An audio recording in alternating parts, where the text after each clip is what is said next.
Hindi kaya ang budget. Go!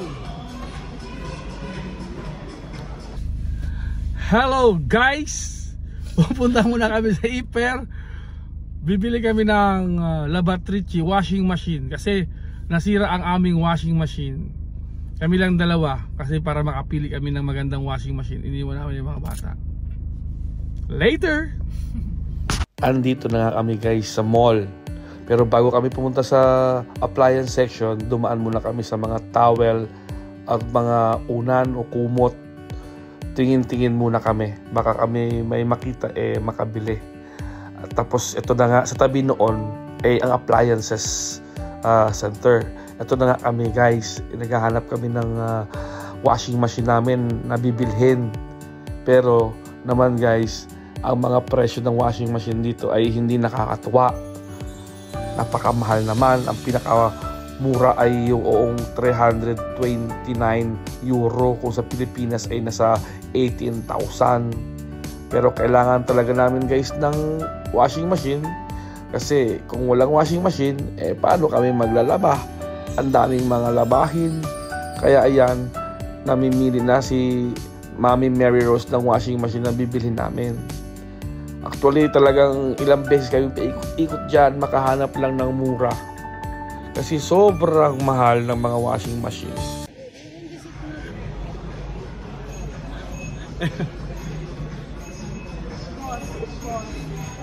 Hindi kaya ang budget.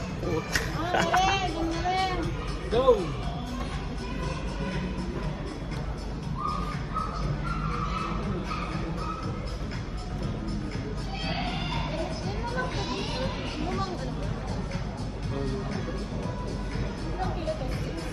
Gagawin mo Ros.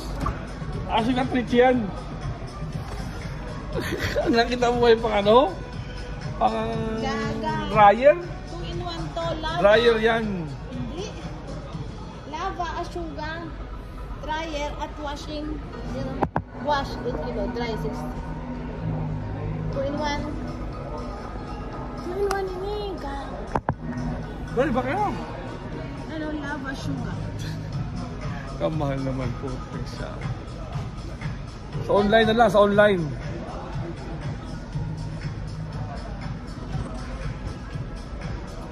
Uwi na kami. Lava, asyuga.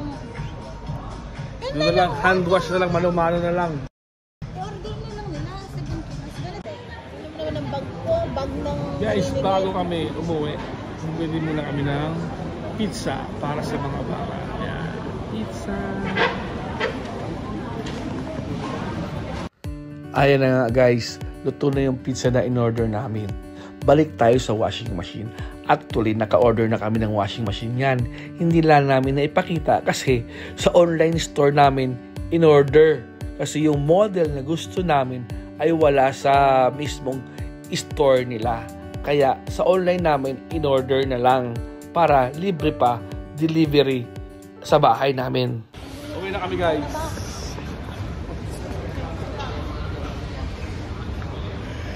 Uwi na kami. Nag-aantay ng mga bata. Naulan pa ba?